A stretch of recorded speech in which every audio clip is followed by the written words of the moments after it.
당신이 생각하는 하나님은 어떻게 생겼나요? 하나님께서 천지를 창조하셨어요.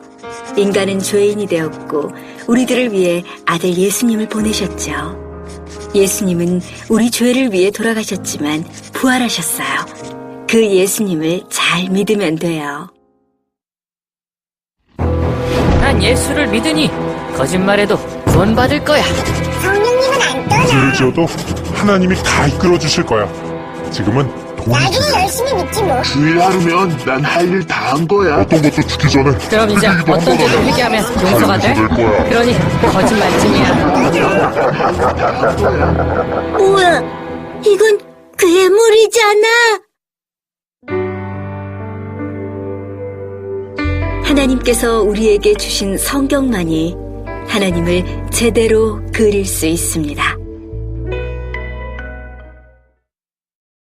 그래서 그 주님이 이젠 역사를 흘러와서 저 웩이라고 하는 그 선교단체 창시했던 C.T. 스터드라고 하는 사람은 그 사람은 아야 내용 그 존재 자체가 사람들이 그렇게 부러워하는 부귀 그리고 또 그는 아주 대부호의 집의 아들이었습니다. 거기다가 스포츠 스타였어요. 크리켓이라고 하는 이 그 구기 종목에 아주 아마추어 프로계 전체를 석권한 한색이 하나 날까 말까 하는 우리나라로 말하면 박찬호나 박세리나 뭐 이런 등등의 아주 대단한 스포츠 스타들 이거 합친 것처럼 대단한 인기의 바로 그런 사람들. 거기다 캠브리지 대학에서 최고의 인기 학생이었어요. 그가 그렇게 대단한 조건들을 인간적 조건을 가진 사람인데 이 사람이 명목상 그리스도인이었어요. 영국 사람들이 다 이름으로는 평생에 3번 교회를 나가도 자기는 크리스찬이라고 이렇게 얘기를 해요. 근데 그런 명목상의 그냥 모태신앙이었죠. 근데 그가 실제 십자가의 복음을 실제로 부딪힌 거예요. 귀로만 듣고 알았던 얘기, 자기 삶에 한 푼어치도 실제가 되지 않았던 십자가가 실제로 딱 부딪혀지는데 그를 완전히 뒤집어가지고 그 사람이 나중에는 이제 그 선교사가 돼요. 그 사람과 함께한 케임브리지의 7인. 하여튼 그때 당시에 모든 학생들이 다 부러워하는 대단한 탑 클래스의 학생들이 그냥 한꺼번에 이 무식한 전도자의 복음을 듣고는 십자가의 복음에 충돌이 나버렸어요. 그리고 그걸 단순히 그냥 천국이 실제가 돼버리니까 이 복음을 그대로 받아들여가지고 7명이 한꺼번에 중국 선교사로 헌신해버렸어요. 이 일이 막 영국 대학가를 휘슬러가지고 그냥 구태연하게 날마다 그저 재미에 그냥 그 젊은 날 탕진하고 살던 놈들을 대학가를 그냥 그대로 막 강탈해버린 바람에 어마어마한 부흥들이 일어나기 시작한 거예요. 그리고 나중에는 아프리카에서 최후를 마칠 때까지 웩이라는 선교단체를 만들며 그가 그 평생을 살았는데 그의 헌신은 대단했어요. 마지막에는 잠을 하루에 2시간도 잘 수 없을 만큼 천식병으로 고생을 하면서도 절대 포기하지 않았어요. 선교에서 죽을 때까지. 그는 심지어는 의사가 이 마지막까지 어떻게 하면 이 숨이 떨어질 때까지 복음 전할 수 있느냐. 그러니까 농담으로 의사가 마약을 맞으면 가능하지. 이 농담으로 한 말을 실제로 받아들여가지고 자기 숨 떨어질 때까지 마약 주사를 맞으면서 그러면서 그 생명을 다 바쳐서 복음을 전하다가 죽었어요. 이 뛰어났던 한 사람, 이 사람의 생애를 이렇게 뒤집은 그의 고백은 아주 단순해요. 우리 같으면 들어도 전혀 감동이 안 되는 얘기. 뭐라고 말하는 거 아니? 쉽게 말하면 이런 말이에요. 예수 그리스도가 만약 예수 그리스도가 정말 진정으로 하나님이시고 그가 우리를 위해 죽으신 게 사실이라면 우리가 그를 위하여 드리는 어떠한 희생도 결코 크다고 할 수 없다. 사랑하는 여러분, 요한복음 3장 16절은 이렇게 표현을 하죠. 하나님이 세상을 이처럼 사랑하사 독생자를 주셨다. 여러분, 하나님이 사랑한다는 표현 중에 하나님이 사랑을 해서 내가 너를 위해서 토성을 하나 따다 주었다. 하나님이 사랑해서 천사장 하나를 잡아서 너를 위해 잡아주었다. 여러분, 이렇게 말을 해도 하나님이 사랑을 해서 서울 땅 전체를 다 팔아가지고 너 살리려고 치료비로 써줬다. 이렇게만 해도 감격하다가 숨이 멎을 얘기 아닙니까? 맞죠? 누가 여러분 하나 살리려고 서울 땅 전체를 팔아가지고 살려줄 사람 어디 있겠어요? 솔직한 말로. 대구 땅도 안 팔죠. 아니, 내 자식도 안 그러고 내 부모도 안 그랬죠. 근데 나 같은 죄인 놈, 쓰잘데없는 나 같은 죄인 놈을, 지옥 갈 죄인 놈을 구원하시려고 하나님이 세상을 이처럼 사랑하사 독생자를 주었다. 여럿 있는 자식도 아니고 하나밖에 없는 아들을 내어 주었다. 여러분 아무리 문장이라고 해도 그냥 대강 픽션 소설 문장이라고 생각을 해도 여러분 이걸 어떻게 그냥 듣고 지나갈 수 있냐고. 이게 실제가 되던 날 이 시티스터들은 그냥 있을 수가 없었던 거예요. 이게 실제가 복잡한 말이 아니라 이 단순한 결론, 이게 실제로 딱 부딪혀지던 날, 그럼 난 뭐지? 하나님이 나를 사랑하사 당신의 독생자의 생명을 나를 위해 바꿨으면 나는 적어도 이제는 예수님께 돼버렸네? 내가 죽을 죽음을 예수를 대신 죽게 했으면 이제는 내 생명은 내 거 아니네? 이제 예수님 거네? 이 단순한 결론이 아멘이 돼버리고 나니까, 이게 실제가 되고 나니까 그 순종의 걸음이 다시 준비운동할 필요가 없는 거예요. 진리가 실제가 되면 이렇게 되는 거예요. CD 스터드를 완전히 뒤집어 버렸어요. 그리고 횟가닥 뒤집었어요. 나는 그렇게까지는 못했어요. 나는 근데 지금 말씀드린 대로 저는 제가 저 자신을 사랑할 수 없어서, 제가 제 자신에 대한 절망 때문에 자학증에 시달릴 때 주님이, 내가 부르지도 찾지도 않았던 주님이 내 삶에 찾아오셔서 주님이 들려준 말이 바로 그 말이었어요. 내가 널 사랑한다. 긴 말, 복잡한 말, 신학적인 말이 아니고 대단한 성경 지식으로 찾아오신 게 아니라 내가 널 사랑한다는 거예요. 그런데 한마디 더 붙여주신 말은, 너는 재수없이 태어난, 정말 전생에 무슨 죄가 있고 재수없이 꼬여서 태어난 술집 아들이 아니고, 너는 내가 너를 위해서라면 내 생명을 대신 내어줄 만큼 너는 소중한 놈이라는 거예요. 천하가 다 너는 비참한 놈이야, 병신 같은 놈이야, 내 스스로도 나 같은 놈은 살 가치가 없어, 이렇게 네가 짓밟고 넘겨질 쓰레기 같은 인생이지만, 너는 나에게 있어서 내가 너를 위해서라면 내 생명을 대신 내어줄 만큼 너는 소중한 놈이야. 이게 믿어지던 순간이 있었어요. 이게 믿어지던 순간이 있었어요. 신학교 가서 신학적인 설득을 당한 게 아니고요. 어디 가서 성령 체험에서 막 이렇게 뭐 불을 본 게 아니고요.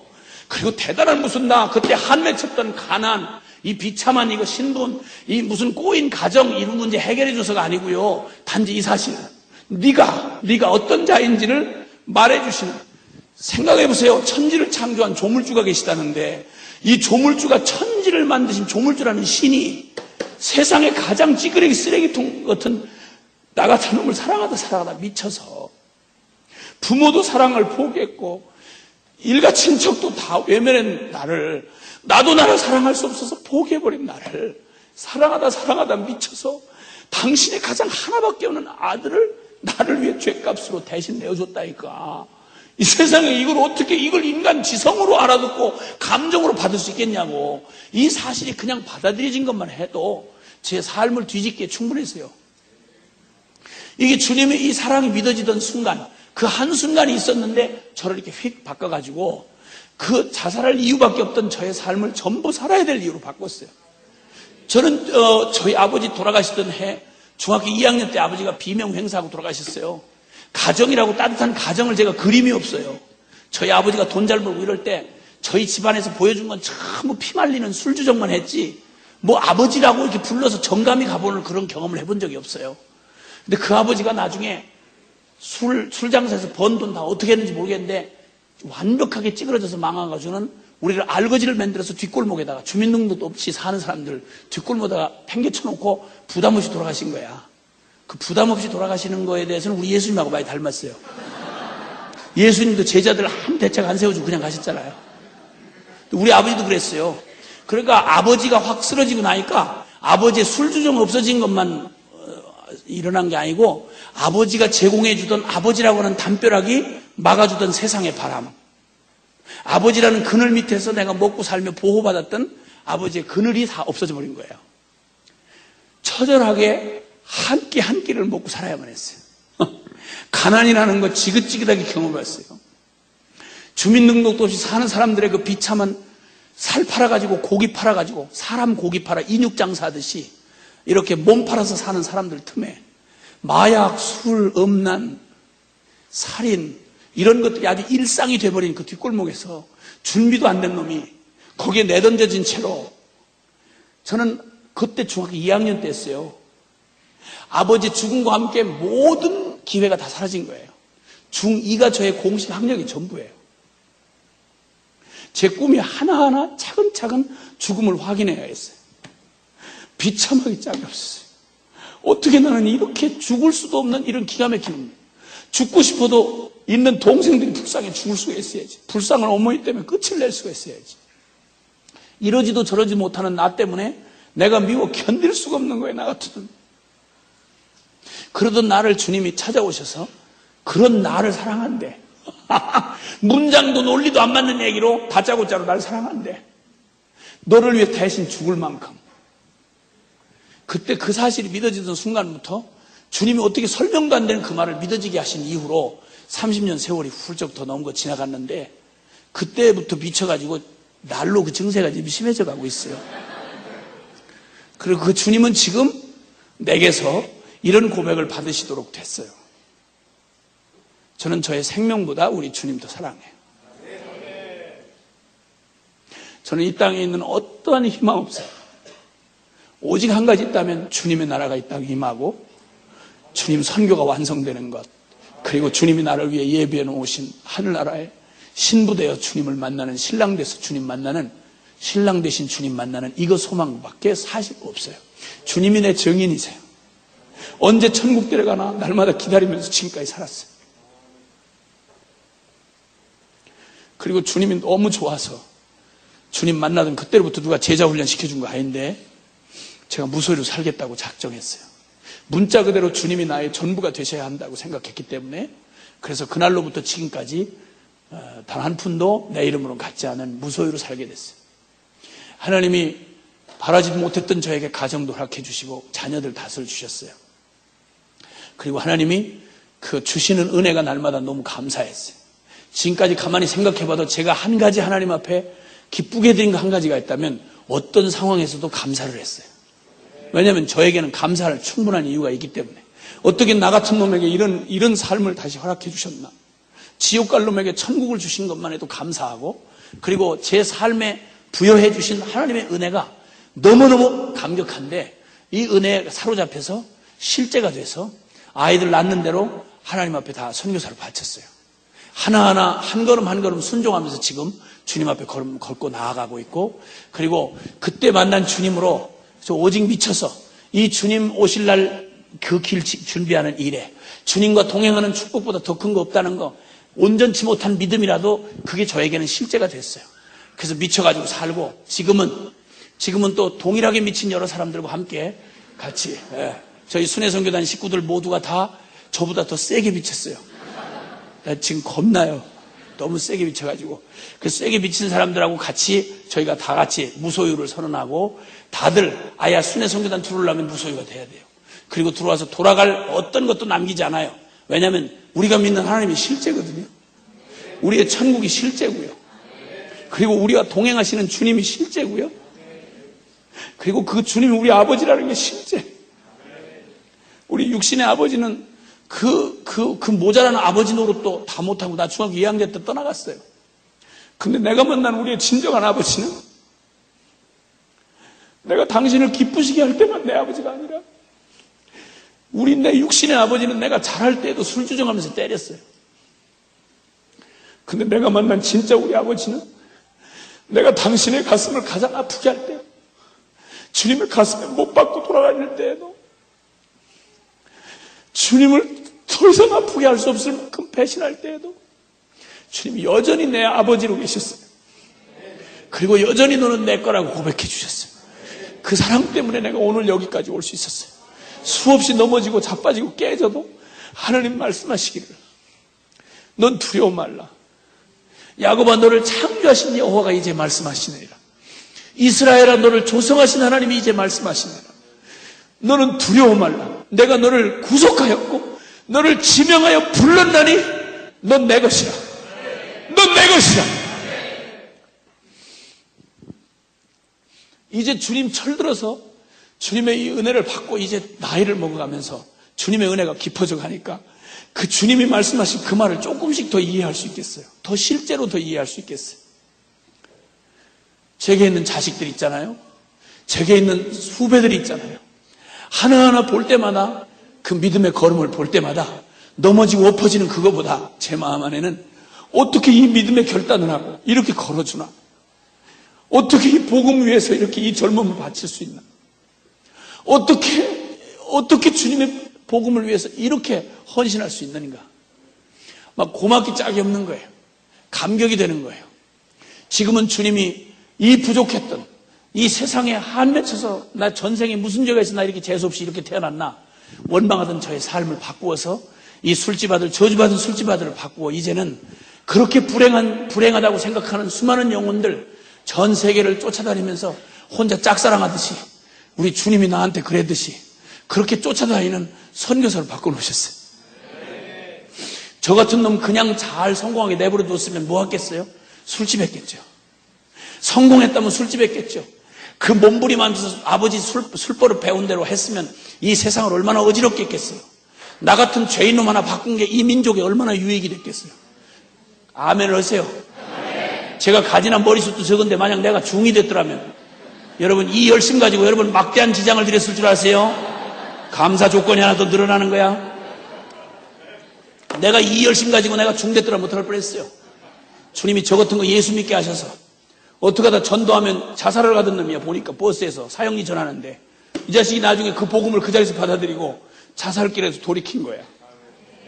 생명 하나를 건진 일이 여러분 119 뭐 이런 얘기 드라마 보면서 얼마나 감동받아. 개 한 마리 살려준 것만 해도 감동받아가지고 눈물 흘리고 그랬잖아. 한 인생 깨져서 찌그러져가는 젊은 놈 하나 어떤 놈이 이 민족이 그를 도와줬어요. 대학 교육이 바꿔줬어. 멀쩡한 젊은 놈 꺼져가는 등불 같은 그거 나 같은 무식한 놈 만나게 해주셔서 버스간에서 전도 한 번 한 게 그 자살길로 가는 생명을 건져주고 지옥에서 천국으로 옮겨준 이 어마어마한 사건을 누가 감히 적다고 할 자가 있겠어요. 크게 아멘 하세요. 저 같은 걸 통해서 방황하던 젊은이들이 변해가지고 주의 종이 돼서 선교지에 흩어져 나가서 나는 모르겠는데 자기들이 얘기를 하니까 그러지. 나는 그때 안 나가려고 했는데 당신이 그때 집회 와가지고 막 그래가지고 그래서 선교사를 나왔다고 이러면서 나한테 책임을 넘기고 이런 나쁜 선교사들이 많아요. 나 같은 게 은혜 받아가지고 열 받아가지고 만약 했으면 유형 처리 안 됐겠어요? 세상에 한 맺힌 내가 몸부림치고 돌아다녔으면 무슨 짓을 했겠어요, 여러분? 그러니까 여러분 역사를 변화시키는 가장 중요한 일은 사람을 바꾸는 일이고 그 사람을 바꾸는 가장 중요한 일은 그 영혼이 주님을 만나는 일이야. 할렐루야. 병든 몸뚱이 하나 고쳐준 것만 해도 그게 그렇게 위대하고 소중한 일이라고 하면 한 인생을 돌이켜서 아예 하나님 없던 인생을 하나님을 만나게 해줘서 저주의 자식을 축복의 통로로 바꾸는 이 어마어마한 역사에 쓰임받게 해주신 이 축복 어디 있겠어? 어디다 비할 데가 있겠냐? 할렐루야. 주님의 복음의 능력이 이렇게 어마어마한 거예요. 저는 어느 것도 3개월 이상을 해본 게 별로 없어요. 뭘 한 가지 꾸준하게 하질 못해요. 근데 예수 만난 건 어떻게 된 게 30년이 넘어도 날이 갈수록 꾸준해요. 이게 주님의 능력이지 뭐겠어요, 이게. 복음의 능력이지. 할렐루야. 그래서 그 은혜 받고 저만 해도 주님의 복음이 저를 바꿔놓으셔서 저의 그 왜곡된 배경에서 자라난 저의 모든 삶의 습관들, 그 더러운 죄악들, 그리고 화류계 출신의 술집 아들로 태어난 제가 하면 뭐 하겠어요. 근데 이런 소망 없던 저한테, 이 무식한 저한테 복음이 찾아오셔서 저의 삶을 신실하게 내 안에 성령 보내시고 나로 주님의 십자가 복음에 붙들려 살게 하시니 나를 주님이 이렇게 바꿔놓을 수 있다면, 나 같은 놈을 이렇게 바꾸실 수 있다면 준비된 여러분이야 오죽도 바꾸시겠냐 이거야. 아멘입니까? 이젠 주님께서 저의 삶에 우리 가정의 고백을 이렇게 받아내셨어요. 제가 제 아들 아프리카 선교사로 외국 선교사로 처음 갔을 때 제가 아프리카 기니비사우라는 곳을 갔더랬어요. 거기 갔다가 한 주간을 같이 그 기니비사우라는 나라에 같이 머물다가 제가 왔는데, 그때 갔다 올 때 제가 아이에게 그 보낼 때 또 좀 그렇더니 가서 그 아프리카 오지에 전기도 없고 아무것도 없는 곳에 그 아프리카 그 오지 깊은 곳에 들어가 있는 아들하고 한 주간 보내다가 다시 떠나오려니까 나는 한국으로 다시 오잖아요. 근데 거기다 두고 오려니까 마음이 좀 어렵더라고요. 그 마지막 밤을 보면서 내 마음을 추스리면서 주님 앞에 나의 실제가 된 나의 신앙 고백을, 이 현실적인 감정적 어려움을 넘어서는 나의 실제가 된 고백을 정리를 해야 되겠더라고요. 마음을 추스리면서 제가 카드를 하나 만들어줬어요. 평소에 안 하는 짓을 한 거죠. 이게 잘 그런 거 안 해요, 저는. 그런데 꽉대기 하나 찍어져가지고 거기다가 이렇게 글을 적어주고 왔어요. 근데 작년에 제 생일날 우리 애들이 케이크를 제 얼굴에 반만한 걸 준비해 왔어요. 자식이 많아도요, 믿을 게 못 돼요. 그래, 아무리 그렇지만 자식이 5이면 케이크 어떻게, 그래, 얼굴만한 거는 사와야 될 거 아닙니까? 어디서 골라가지고 그렇게 작은 걸 갖고 와서 나에게 두고두고 내가 얘기할 거야. 이 자식들 이거 주갈 때. 하여튼 케이크를 요 반만한 거 사왔어요. 요만한 거. 그리고는 돌아가면서 한마디씩 쭉 얘기를 하는데, 그때 지금은 이제 2번째 텀으로 지금 러시아 체첸에 가 있는 저희 큰아들 선교사가 쭉 둘러서 이제 쭉 얘기를 해주고 축복을 해주는데, 저희 큰아들 선교사가 그러더라고요. 아빠 그때 그 기리비사에서 오셨을 때 그때 카드 써준 거 기억나십니까? 나지. 그때 뭐라고 썼는지 생각나세요? 그 마지막에 뭐라고 썼는지 기억나십니까? 네가 내 기억력을 알지 않냐? 그랬더니 그놈이 그때 그 썼던 카드, 그걸 늘 아빠 떠나시고 난 뒤에 그걸 늘 벽에다 붙여놓고 날마다 보고 기억하곤 했습니다. 그러면서 이렇게 얘기를 하더라고요. 거기다 쓴 마지막 글에 아빠가 이렇게 쓰셨을 때다. 사랑하는 아들아, 우리 땅끝에서 죽어 하늘 복판에서 만나자. 아빠 기억하고 있습니다. 그리고 믿음의 선배가 되어줘서 고맙습니다. 그리고 땅끝으로 갑니다. 그리고 지금 이제 땅끝에 가 있습니다. 적어도 저희 가족에게는 예수님이 그런 예수님입니다.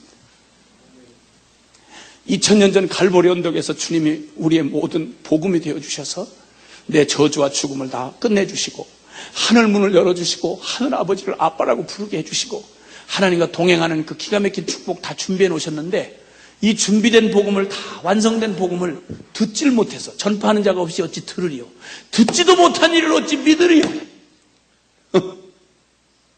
하갈이 자기 밑에 우물이 있는 줄도 모르고 나 이제 목말라 죽게 됐구나 하고 대성통곡을 하고 있던 그것처럼 복음이 다 준비되어 있는데 복음을 들어본 적도 없어서 그렇게 비참하게 살던 나에게 이 복음 전해주시려고, 여러분이 대구 땅에도 얼마나 많은 선교사들이 여기 와서 섬기다가 희생하신지 아시죠? 그 멀고 먼 나라들을 찾아와서 하나님의 사랑에 붙들려 여기 찾아와 복음 전해준 그분들이 땅끝으로 와주지 않았더라면 땅끝에 있던 내가 어떻게 예수 만나고 어떻게 그 복음 받았겠냐고, 이 비참한 저주에서 내가 어떻게 벗어났겠냐고. 복음이 단순한 교회에서 무슨 하는 행사이게 아니고 한 인생을, 영원한 운명을 바꿔놓을 뿐만 아니라 한 지역의 운명을 바꿔놓을 뿐만 아니라 열방의 운명을 바꿔놓는 거다 이 말이야. 그러니까 오늘 이 자리는 여러분 한 개인의 운명 하나 바꾸는 자리가 아니라, 여러분 분명히 말하지만 이 자리야말로 모든 영역마다 다 열심히 하셔야 돼요. 정치인들이 다 나라 걱정해 주셔야 되지요. 국방을 지켜주는 분들이 그 국방 다 중요한 일이지요. 모든 게 다 중요해요. 그러나 가장 근본적인 이 민족을 축복하시는 하늘의 복이 아니고는 이 민족 의미 없어지는 거예요. 이 마지막 이 민족의 희망, 이 민족의 변화의 마지막 희망, 이 대구 경북 지역의 마지막 희망, 그리고 바로 그것인 우리가 주님의 복음 앞에 실제가 되어버리면 여러분 바로 거기에 마지막 희망이 있는 것입니다. 한 사람의 운명이 바뀐다는 말은 한 사람의 팔자 좀 바뀐다는 얘기가 아니요, 하나님이 우리를 창세전부터 꿈꾸시며 여러분 지금 한 번도 여러분은 경험하시지 못했지만 여러분이 어떤 존재인지는 복음을 통하지 않고는 알 수가 없는 거예요. 창세전부터 우리를 얼마나 아름답고 멋지게 꿈꾸고 디자인하셨는지, 여러분 안에 얼마나 어마어마한 가능성이 있는지, 여러분이 그리스도 주님 복음을 실제로 만나기만 하면 한 번도 깨어나보지 못한 알처럼, 한 번도 싹을 틔워보지 못한 씨앗처럼 아직 지금 이렇게 남아있지만 주님 만나고 그 사랑의 빛을 받고 여러분의 삶이 주님 손에 붙들리기만 하면, 그러기만 하면 다 너덜너덜 다 깨어진 것 같은 그 심령이, 저는 이 복음을 전하면서 얼마나 놀라운 하나님의 영광을 보는지, 깨질 대로 깨진 젊은이들이 복음 앞에 부딪혀가지고 너덜너덜해질 만큼 우울증에 조울증에 그냥 말할 수 없는 죄악에 그냥 걸레처럼 돼버린 그 심령들이 복음의 빛을 받고 그 더러운 걸레 같은 껍데기를 벗어던질 때 하나님이 그 영혼 안에 담겨놓으신 그 아름다운 원형이 하나님을 반응하고 하나님 앞에 복음 앞에 반응하고 그 꽃을 피워내는 걸 볼 때 세상에 무슨 일을 해도 이렇게 보람스러운 일이 있겠습니까? 이런 영광이 어디 있겠습니까? 다 싹도 틔우지 못했던 술집 아들로 짓밟혀서 없어질 것 같은 저의 삶을 주님의 사랑의 빛이 비추이고 저의 그 이 씨앗이 터지고 저의 생명 안에 담아놓으신 하나님 사랑이 여기 꽃을 피우기 시작하니까 여러분 이 저주받은 제 심령 안에 하나님을 향한 사랑의 노래가 시가 되지 못한 여기 태어나지 못한 시가 여기 가득 담겨져 있습니다. 찬송가 부를 때마다 이건 분명히 내 마음에 있었던 건데 이건 저작권 침해다 이런 생각이 늘 일어나는 거예요. 이거 전부 내가 부르고 싶었던 가사인데 어떻게 딴 사람이 컨닝을 해가지고 이걸 만들었냐 이거야. 이건 내가 은혜스러운 일이니까 그렇지 내가 그러면 저작권 내가 이거 시비를 내야 되는 건데 찬송가를 내가 지금 참고 있는 거야 지금. 이 시가 전부 내 가슴에 있는 시야. 어떻게 이렇게 내 안에 이런 게 있을 줄 어떻게 알았겠어요. 어떻게 내가 나도 사랑 못하던 내가 어떻게 잃어버린 영혼들 불쌍하다고 내 자식 바치고 내가 그 일생을 바쳐서 그럴 수 있겠냐고. 무슨 혁명이 있어서 이렇게 인생을 바꿔놓을 수 있겠냐고. 환경에 날마다 나는 가난하고 무식하고 부모 잘못 만났고 술집 아들이고 이런 한맺히던 저의 삶을 어떻게 이제는 상황이 나를 붙잡을 수 없는 오히려 상황을 다스리고 정복하는 이런 사람으로 바꿀 수 있느냐 이 말이야. 복음만이 이럴 수 있다 이 말이야. 할렐루야. 이 복음이 이 놀라우신 이 복음이 이렇게 한 사람의 변화시키는 능력으로 임하면 인생을 가장 불가능한 역사에 산은 깎으면 평지가 될 수 있고 바다는 메꾸면 논밭이 될 수 있어요. 그러나 사람 심령 하나 하나님의 형상으로 만들었던 인간 심령은 어떤 능력으로도 어떤 철학으로도 어떤 혁명으로도 어떤 인간의 노력으로도 사람은 바꿀 수가 없는 거예요. 사람으로서는 할 수 없을 때 오직 하나님으로만 하실 수 있느니라. 이 복음에 변화시키는 능력, 이 능력이 바로 우리를 변화시키고 우리의 가정을 변화시키며 우리 민족을 변화시키고 열방을 변화시킬 것입니다. 그래서 이 주님이 이 놀라우신 복음이 이 권능이 사람들에게 미련한 자들에게는 어리석은 자들에게 이 멸망할 자들에게는 미련한 것이요 구원을 얻는 우리에게는 하나님의 능력이 됨이라. 아멘입니까? 사람들은 모두 헬라인은 지식을 구하고 유대인은 표적을 구하지만 종교적인 사람들은 종교적인 표적을 구하고 세상의 모든 일반 인간들은 전부 인간의 지식을 구하지만 그러나 우리는 전할 게 뭔고 하니 미련해 보이고 어리석어 보이지만 우리는 십자가에 못 박힌 그리스도를 전하니 이 십자가의 복음은 우리로 하여금 하나님의 영광의 형상을 회복하고 하나님의 능력 하늘나라가 실제가 되어지는 이런 하나님의 능력이요 지혜가 됨이라. 아멘입니까? 교회는 모든 걸 다 뺏겨도 이 복음만큼은 뺏기지 말아야 합니다. 모든 게 다 변해도 이 십자가의 복음만큼은 변하지 말아야 합니다. 왜냐하면 이 모든 인류의 희망이 이 십자가의 복음에 있기 때문입니다. 천국은 마치 이와 같다 라고 말씀하신 이 자연스러운 원리가 여러분에게는 어떤지를 묻고 싶습니다. 사랑은 여러분에게는 이 복음이 어떠한 복음인지를 묻고 싶은 겁니다. 지금껏 말한 대로 초대교회부터 지금까지 역사 이래로 복음 받은 자들은 복음을 실제로 부딪힌 자들은 천국은 마치 밭에 감춘 보화를 발견한 사람같이 그 삶의 지각 변동이 일어날 뿐만 아니라 존재가 뒤집어지는 것입니다. 존재가 뒤집어서 그들의 삶을 통째로 뒤집고 그리고 당시 세상의 전체였던 로마의 권세와 헬라의 철학을 뒤흔들어 버리고 세상을 변화시켰습니다. 그들은 요란함도 화려함도 없었지만 그러나 세상이 감당치 못하는 자들이었습니다. 한국교회 초대교회만 해도 1907년 부흥을 통해서 어떤 세상의 세력도 교회를 짓밟을 수가 없었습니다. 예배당을 불태우고 교인들을 잡아 죽여도 복음의 거룩한 능력을 아무도 막을 수가 없었습니다. 이 놀라운 복음 그리고 수많은 진실한 종들이 이 땅의 증인으로 살다간 이 한국교회 안에 이제 단 100년이 지나지 않았습니다. 그런데 우리는 지금 우리에게 복음은 과연 그때의 복음은 그때의 그리스도는 지금도 그리스도며 앞으로도 그리스도입니다. 이 영원하신 주님이 이전에도 실제였다면 지금도 실제가 돼야 합니다. 아멘입니까? 그래서 이 주님이 이제는 우리에게 도전하고 계십니다. 여러분에게는 정말 복음이 실제인가? 라는 말입니다. 주는 그리스도, 교회는 모든 교회는 이단을 빼놓고 모든 교회는 주님이 교회를 아예 세워주실 때부터 마태복음 16장에 말씀하시기를 내가 이 반석 위에 교회를 세울 것이다. 이 반석은 주는 그리스도시요 주는 그리스도시요 살아계신 하나님의 아들이니이다 라는 고백이었습니다. 주 바로 복음 대신 예수 그리스도 우리에게 복음이 되어 오신 예수 그리스도 그분은 우리에게 어떤 문제 하나 해결해 주러 병 좀 고쳐주고 우리의 꼬인 사업 문제 풀어주고 한 맺힌 3층 집 하나 얻는 이런 거 문제 해결하러 오신 주님이 아니고 그분은 우리에게 생명이 되어 주러 오셨습니다. 예수 그리스도에게 있는 무엇을 주러 오신 게 아니라 예수 그리스도 그분 자신을 통째로 우리에게 주시기 위해 오셨습니다. 그 주님이 그분이 우리에게 오셔서 그 오시는 그분은 우리에게 주로서 오십니다. 주님으로 오신다 이 말이에요.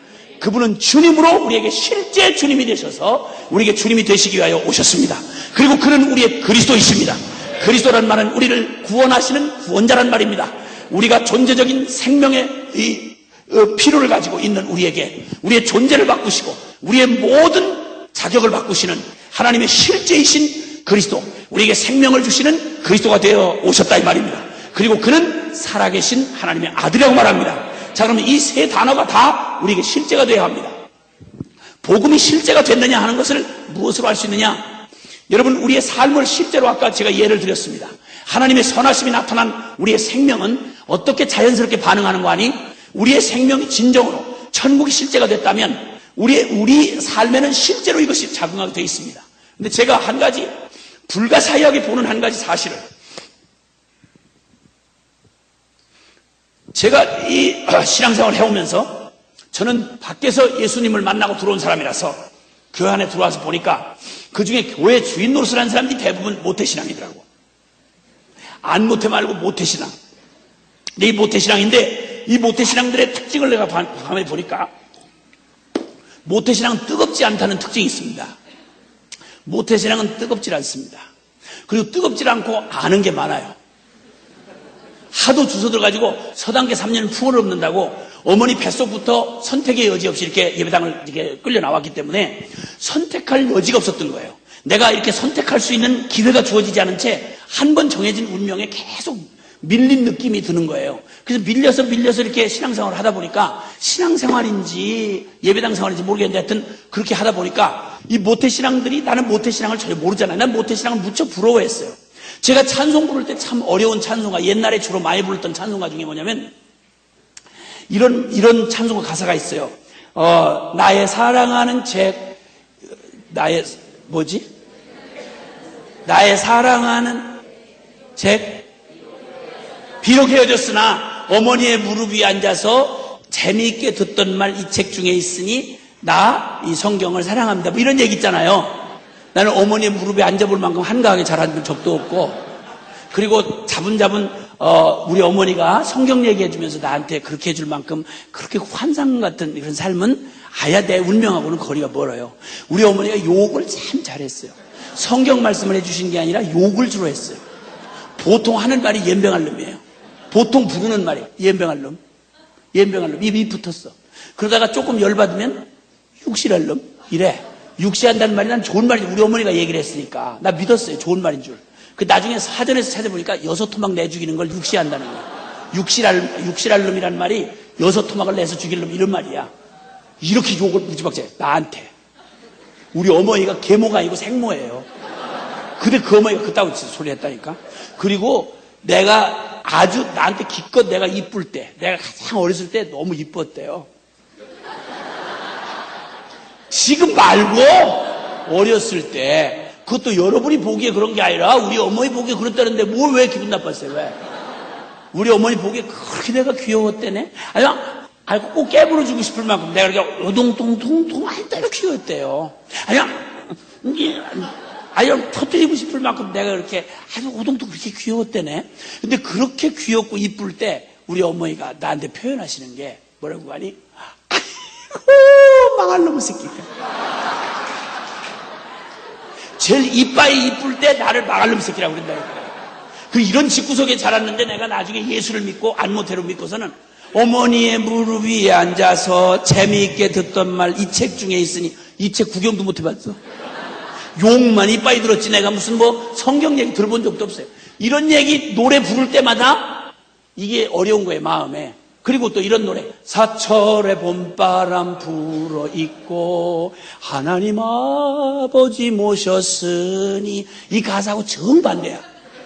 사철의 겨울바람이 막 불었고 하나님 아버지가 아니라 매일 술 제정하고 날마다 죽이고 살리고 막 이러는 아버지들 모셨으니 믿음의 반석도 든든하다가 아니라 완전히 죽을 맛이고. 그래서 고마워라 임마누엘이 아니라 막마누엘이지. 그냥 막. 그래, 완전 이 노래를 부를 때마다 어려워요, 정서적으로. 이 안모태들이 찬송가 부르다 보면 안모태를 고려해서 지은 노래가 많잖아요. 이 찬송가 작시자들이 보통 이 기독교 배경 나라에서 진 사람들이 많아가지고 외국 곡들이 많아가지고 우리 같이 이제 이렇게 짧은 기독교 역사를 가지면 주로 이런 노래들이 많이 나오지. 세상에서 방황할 때나 주님을 몰랐네. 내 맘대로 고집하며 온갖 죄를 저질렀네. 뒷골목에서 왔습니다. 뭐 이렇게 얘기가 이쯤돼. 근데 이런 복음성가는 모태신앙들이 또 상처가 돼요. 모태신앙이 이 노래를 아무리 부르려고 해도 지가 언제 방탕을 해봤어야지. 세상에서 방황할 때 해버리면 뭐 세상에 나갈 기회가 있었어야지. 그럼 매일 예배당을 떠날 수가 없잖아요. 그러니까 주일날이면 뭐 정확하게 예배 시간 나가야 되고 헌금 한번 떼먹었다 하면 반 죽지. 그 소마진 엄마한테 찍혔다 걸렸다 이러면 헌금 떼먹으면 곧바로 요한계시록 마지막 장에 지옥의 그 유황불 타는 거 그거 보여주면서 성물에 손을 댄 놈이 어떻게 되졌는지를 또 사무엘 아들 이거 글을 읽어주면서 가스레인지에다가 또 이거 젓가락 달고 가지고 지진다고 쫓아다니고 이래가지고 상처가 너무 많은 거야. 모태신앙들이 상처가 교회에 대해서 상처 어마어마 많아요. 나도 나중에 알았어. 내가 모태신앙 돼봤어 내가? 다 모태신앙이 떠든 얘기야 그게. 그래가지고 또 제일 어려운 게 수련회 가가지고 십자가 쳐다보고 죄진 거 막 회개하라고 이러잖아요. 보통 수련회 둘째 날 가면 뭐 죄진 거 써서 십자가에다 못 박으라 막 이러면서 막 억지로 시키고 이러잖아요. 그러면 이 모태신앙은 그게 너무 어려운 거야. 왜냐면 욕을 한 번도 해본 적이 없잖아요. 모태신앙이 언제 욕을 해봐. 욕했다 큰일 날라고? 그 극수가진 엄마한테 걸렸다거나 아빠한테 걸렸다면 반 죽는 거지 뭐. 그래서 애들이 뭐 바깥에서 아주 애들이 막 신나고 막 욕을 하는 걸 원하고 이거 화끈하잖아요 이게. 그러니까 막 옆에서 애들 보기에도 이게 좋아 보이는 거야. 이거 무슨 뜻인지도 모르고 집에 와서 그냥 하도 놀이터에서 애들이 그러니까 집에 와서 막 동생하고 싸우다가 계속 이렇겠다가 그냥 또 막 불로 지진다고 막 이러면서 입술을 지진다고 막 이렇게 쫓아다 이래가지고 상처를 얼마나 받고 막 그냥 발이 손이 되도록 막 그냥 막 싹싹 빌고 회개를 막 토할 때까지 회개를 하고 막 주여 그냥 지옥 안 보내게 해달라고 막 이러면서 이런 공갈과 막 협박과 핍박 속에 자라나고 나니까 너무 어렵잖아요. 그러니까 교회에 상처가 많아. 모태신앙들이 보니까 교회 그러면 막 짜증이 벌써 막 이렇게 돼요. 교회? 예배? 기도? 뭐 아주 짜증나 죽는 거야 아주 막. 이러면서도 교회를 떠날 수가 없는 슬픈 천명을 띠고 그냥 교회를 할 수 없이 나와야 되는 거야. 이렇게 하다 보니까 그냥 수련회 때 그냥 제일 어려운 게 십자가 앞에서 감동받으라는 거야. 십자가만 쳐다보면 짜증나는 거야. 장사집에서 눈물 안 나는 것처럼 어려운 것처럼 말이지. 십자가 앞에서 울으려면 울 일이 있어야지. 그러니까 막 딴 애들은 막 안못해 뭐 술집 아들 와가지고 막 떼굴떼굴 굴르면서 막 이러니까 저도 막 너무 어렵고 그러니까 드라마에 본 슬픈 장면 떠올리면서 그래서 눈물 억지로 막 이렇게 조금 흘리고 아우 성령님이 임했나 그러면서 조금 이러면서 간신히 그냥 그 위기를 잠깐 모면하고 이제 지나가는 거지 이제. 그러고 막 죽지 못해 이렇게 하다 보면 자꾸 예배당 다니다 보니까 그 찝찝하지만 제일 먼저 딴 거는 믿음이 안 생기는데 딴 건 믿음이 안 생겨. 그래서 내가 모태신앙도 한번 모인 청소년 집회에서 내가 물었어요 솔직하게. 야야야 인상 짜지 마라. 야. 그리고 솔직히 우리끼리 모였으니까 얘기인데 토크놓고 한번 얘기해보자. 너네 너 기도도 그렇게 많이 안 했겠지만 야 기도 근근히 한 번씩 한 기도 중에 응답받은 게 있냐? 얘기 좀 해봐라. 야야야 너 기도한 것 중에 응답받은 거 있어 없어? 야 응답받은 게 뭐 혹시 있다 치자. 그럼 그 응답받은 게 맞냐 안 받은 게 맞냐? 그랬더니 어떤 놈이 용기 있게 눈치를 줘 무슨 함정이 있나 그러고는 이러다가 어떤 놈이 뭐 응답 못 받았어요 이러니까 여기저기서 용기를 얻어가지고 나도요 나 응답 못 받았어요 이래가지고 거의 성토 분위기가 일어난 거야. 그래가지고 야 기도 솔직히 독가놓고 얘기인데 기도해도 응답도 못 받는 거 중연불도 아닌 거 이거 하고 억지로 보이지도 않고 믿어지지도 않는 하나님을 억지로 믿는다는 게 보통 어려운 일 아니지 않냐 안 그러냐? 그랬더니 맞아요 뭐 이래가지고 막 그냥 애들이랑 같이 막 그건 우리 솔직한 말인데 우리가 이런 얘기 우리가 믿기가 얼마나 어려운지 주님도 이해하셔야 돼. 야 솔직히 너네 뭐 공부 안 했는데 점수를 제대로 준 적 있냐? 솔직한 말로 용돈 달라고 할 때 용돈 제대로 주신 적 있냐? 하나님이 너희한테 언제 제대로 해주신 게 뭐냐? 날마다 무슨 상관도 없는 2000년 전에 십자가 얘기나 하시지 도움된 게 뭐 있냐? 현찰된 게 뭐 있냐? 솔직한 말로 나도 정말 충분히 이해되는데 너네가 예수님을 잘 못 믿는 거에 대해서 충분히 이해가 된다. 그랬더니 애들이 좋아가지고 태어나가지고 이런 얘기를 처음 들어보는 거야. 이래가지고 그날 충만했어요. 모태신앙들만 다 모였는데 와, 이 자식들이 설교를 들을 준비가 안 돼 있으니까 어떻게든지 뜨거워야 내가 강사가 될 거 아니에요. 그래서 일단 뜨겁자 해가지고 시작은 그렇게 해놨는데, 그래서 결론은 하나님은 우리가 믿을 수가 없다, 이런 얘기로 이제 막 분위기를 막 몰고 갔어. 애들이 막 전부 막 뒤로 넘어졌던 다 일어나가지고 은혜 주마요 와 웃으면서 막 와 소리를 지르고 비명을 지르고 난리가 났어. 난 청소년 집회에 그렇게 충만했던 처음이야. 근데 문제는 뭐가 충만이냐가 이게 문제잖아요. 와, 이걸 이대로 끝냈다가 나 벼락 맞겠더라고. 이 자식이 전도사야 망도사야, 이게 뭐하는 놈이, 이게 뭐 예수님 못 믿겠다고 성토대하고 끝나는 건가, 이러고 끝날 수는 없잖아요. 그래가지고 내가 이거 어떡하나 주여, 큰일 났네. 하도 애들이 말을 안 들으니까 시작은 이렇게 해놨는데 이거 어떻게 수습을 해야 될지 알 수가 있어야지. 주여, 큰일 났네 이거. 오, 큰일 났네. 그러다 버떡 지혜를 주셨어요. 야, 근데 한번 내가 정직하게 한번 얘기해보자.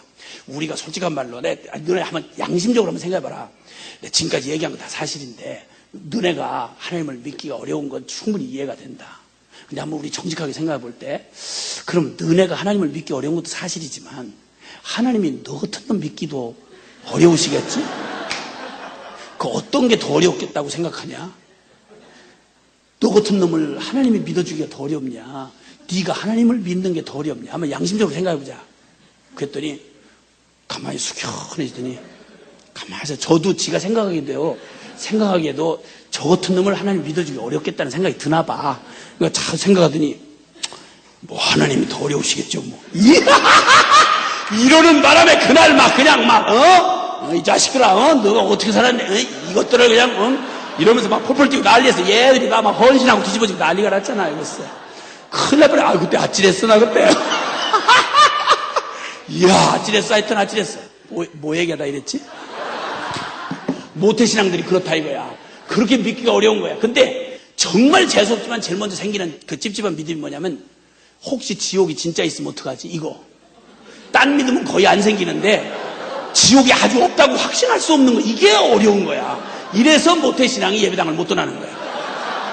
그리고 주님이 가끔 좀 부담되는 말씀을 성경에 주셨잖아요. 마태복음 7장 21절 같은데 나더러 주여 주여 하는 자가 다 천국에 들어올 게오냐고, 아버지 뜻대로 행하는 자라에 들어갈 것이다. 그때 주여 주여 우리가 주의 이름으로 이것도 하고 저것도 했는데, 그랬더니 주님이 갑자기 오리발을 내미시면서 난 도무지 너를 모른다 이렇게 얘기하시는 장면이 나오잖아요.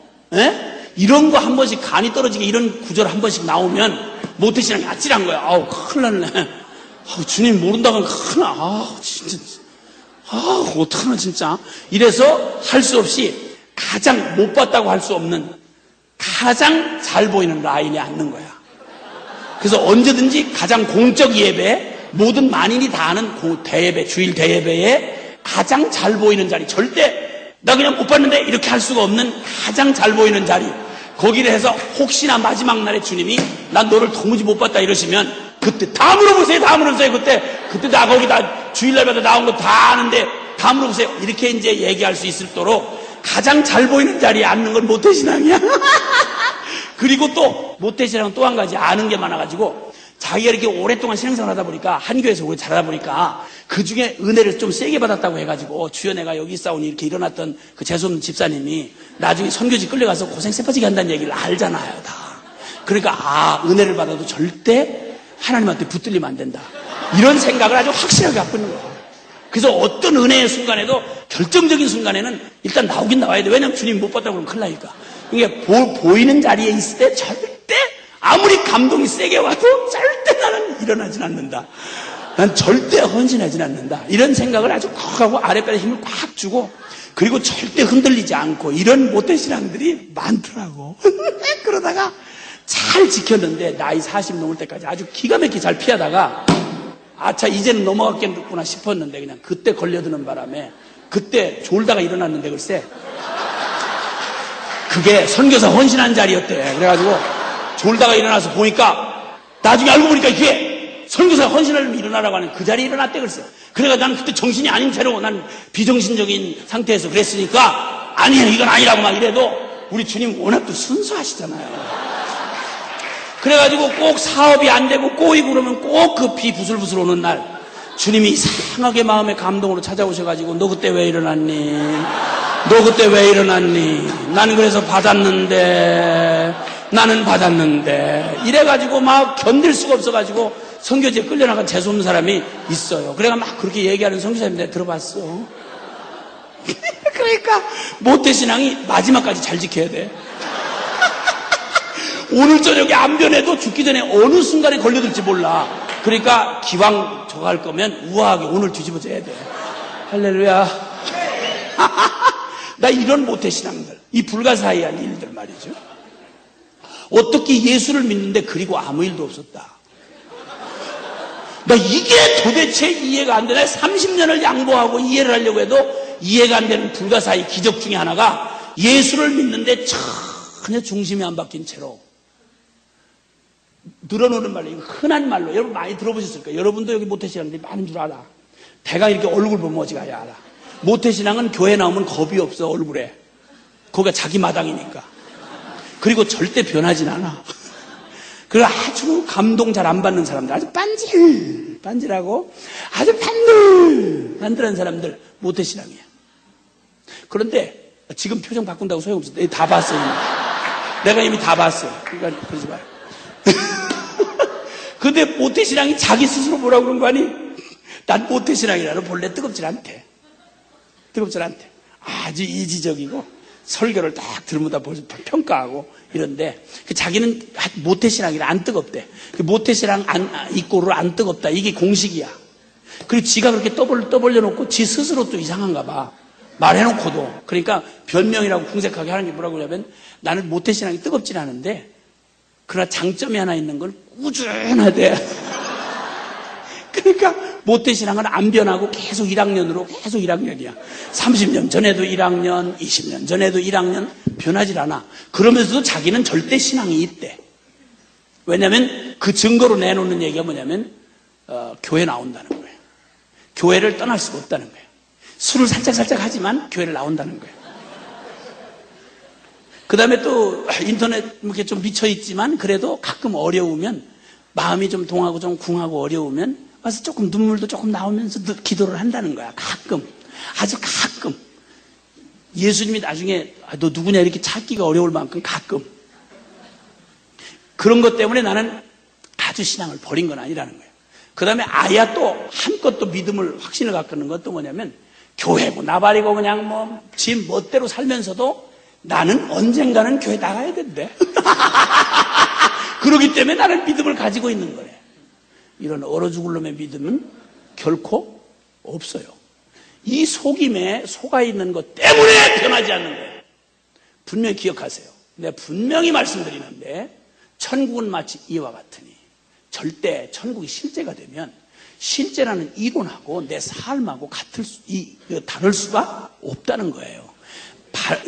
둘 중에 하나예요. 둘 중에 하나인데 이 천국 보화에 대한 얘기 중에 둘 중에 하나인데 첫째는 그 보화가 보화인 줄 알아야죠. 그렇죠? 그러니까 복음의 핵심을 모르면 그 보화 그 발견해도 안 사죠. 욕심이 안 나니까. 그렇죠? 그러나 그게 보화라고 아는 한 복음의 핵심을 아는 한 그건 안 잡을 수가 없는 거죠. 대가 지불하고라도 사야죠. 그렇죠? 아멘입니까? 네. 그 다음에 또 하나는 생명이죠. 그게 핵심을 봤다면 그 다음에 움직여지는 반응이 반드시 올 수밖에 없다는 거죠. 여러분 이런 모순은 있을 수가. 그래서 성경에 무슨 말을 했는 거 아니? 야고보서에 보면 영혼이 없는 몸이 죽은 것 같이 행함이 없는 믿음은 죽은 믿음이다. 오해하지 마십시오. 행위로 구원받는다는 말 아니에요. 그러나 믿음으로 구원받는데 그 믿음으로 구원받는 그 믿음이 분명하다면 그 믿음은 반드시 중연불이 아니며 정신통일이 아니라면 그게 살아있는 믿음이라면 반드시 믿었다는 내용대로 삶을 움직일 수밖에 없다 이 말이에요. 따라합시다. 나를 움직일 수 없는 믿음은 결코 믿음이 아니다. 아멘입니까? 그러니까 신학적으로 논문을 써냈는데 그래서 졸업 학위를 받았는데 얼어 죽을 얘기하지 말라 이 말이에요. 그놈 정확하게 지옥과 안 바뀌면 그러면 혈통으로 목사들 장로 딸이면 그러면 저절로 천당 갈 수 있겠느냐? 미안하고 확실하고 분명히 말씀드리지만 정확하게 목사들 장로 딸도 정확하게 지옥 갈 수 있다는 사실을 확실히 보여주겠어요. 분명히 지옥 가다 이 말이에요. 지금 한국 사회 안에 이 반기독교적인 이 활동을 하는 사람들의 태반이 뭐냐면 기독교를 반대하려면 기독교를 모르면 못하잖아요. 그렇죠? 요 앞장선 놈들이 누구냐면 목사들, 장로딸이 제일 많아요. 그리고 대학가에서 이거 사회 정의 투쟁한다고 이러면서 그 병신 타는 애들, 제일 앞장선 애들, 얘들이 누구냐면 교회에서 복음을 한 번도 만나보지 못한 채 교회 예배당 생활만 익숙한 애들, 모태신앙 애들, 얘들이 병신짓 도맡아서 해요. 교회는 수없이 다녔으나 기독교에 관한 문화는 익숙했으나 껍데기는 입었는데 근데 한 번도 복음의 실제가 되어 본 적이 없는 불쌍한 영혼들. 이런 영혼들이 제 믿음으로 자기 정신통일하면서 확신하는 게 뭔가 하니 나는 모태신앙이기 때문에 지옥 못 간다는 거예요. 걱정하지 말라요. 걱정하시지 말라 이거야. 모태신앙이기 때문에 할 수 없이 별 잡놈도 다 천국에 보내야 될 만큼 고민하시는 하나님은 없어. 그런 하나님은 없다 이 말이에요. 분명히 말하지만 믿음이라는 걸 지금까지 하도 왜곡되게 가르쳐 놓았어. 여러분 믿음은 정확하게 따라하세요. 믿음은 바라는 것들의 실상이요 보지 못하는 것의 증거이니 선진들이 이로써 증거를 받았느니라. 아멘입니까? 그래서 히브리서 11장은 믿음이 뭐냐를 말할 때 믿음은 그들이 믿은 바가 무엇인지를 그들의 삶으로 말해줬다 이 말이야. 믿음의 선진들이 내가 어떤 하나님을 믿었냐, 그가 믿는다고 고백하는 그 말이 실제인지 아닌지를 그 삶으로 말했다 이거야. 아브라함은 자기 몸이 늙었고 사라의 태가 이미 죽었음을 알고도 그가 믿는 바 하나님은 죽은 자를 살리시며 없는 것을 있게 하시는 하나님을 믿었기 때문에 그는 믿음에 약하여지지 아니하고 하나님의 약속을 믿음으로, 이삭을 믿음으로 받았다는 거예요. 아멘입니까?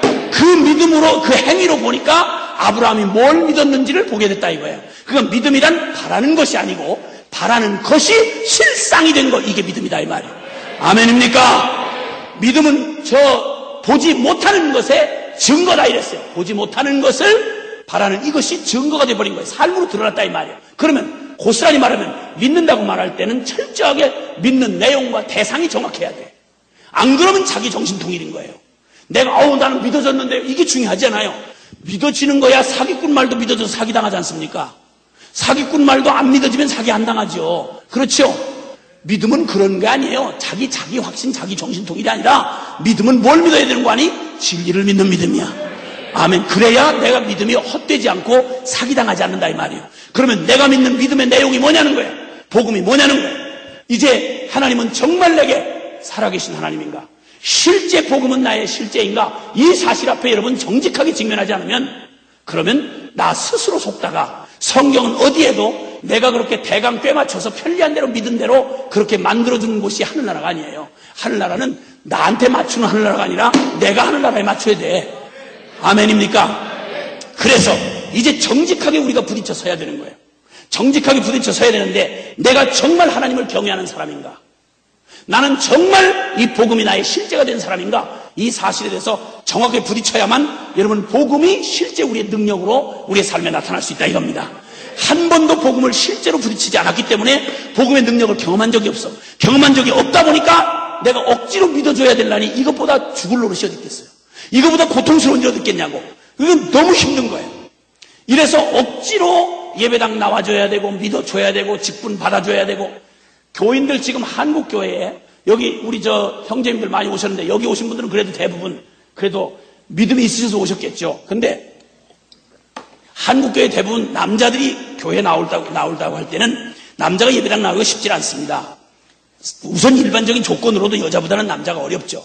그리고 남자들이 교회에 나왔다 이렇게 해도 남자들은 깊이 말씀을 듣고 새길 만한 시간적 여유가 많지 않기 때문에 믿음의 본질에 들어가기가 어려워요. 이렇다 보니까 급한 교회에서 급한 나머지 대부분의 교회, 전통적인 교회에서 흔히 남자 교인을 붙드는 방법은 먼저 세례부터 주는 거예요.